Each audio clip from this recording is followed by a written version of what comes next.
It looks like we are going to get a cross-examination, a recross. Alexis, Alan Jackson going to ask some more questions. What do you think his tone is going to be? Similar to the fire we saw on cross-examination, or a little bit different because this is a recross? Well, Alan Jackson is definitely the cross whisperer who does not whisper so much. But I think we're going to have the same old Alan Jackson going at it on cross. Alexis, I didn't think it got as heated as it got on initial cross. Do you think Alan Jackson at the end there scored any new points? Well, first of all, how happy is she to get off the stand, Julia? Right. But I think that he cleared up a couple things.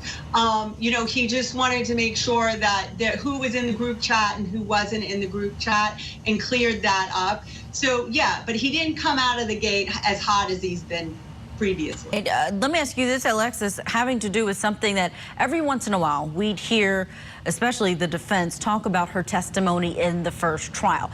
He used the words other proceedings, sometimes here in this courthouse, but there were times that he said during a trial, before your prior trial testimony.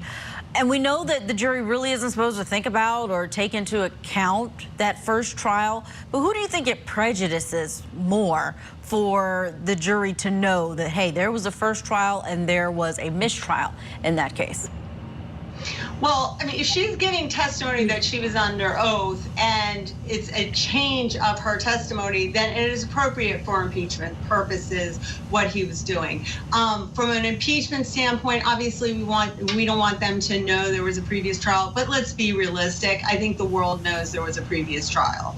This is a unique way to handle a trial, but interesting that he has been mixing in bit by bit pieces of interviews that she gave. Talk about the impact of this for a jury. I mean, generally, as a defense attorney, you're going to say that you don't want your client to be doing interviews of this sort. So it's unusual in the first place. But so it is coming out. These type of clips aren't looking good for her, but that's the reason the prosecution's utilizing it. Yeah, I don't know when I'm watching this one, I don't know what they hoped this was going to bring out. It's hard without a lot more context. They just play them, and no doubt it's in reaction to Jennifer McCabe's testimony. But what do you think about the position that perhaps it shows that she had nothing to hide? She was being very transparent with all of these interviews and sat for them. I agree with you, Julie. I think it shows she had nothing to hide, and I think you're seeing her just being asked these questions. So I'm not seeing that it's so damning, and they're all are damaging. They're trying to obviously twist what she's saying.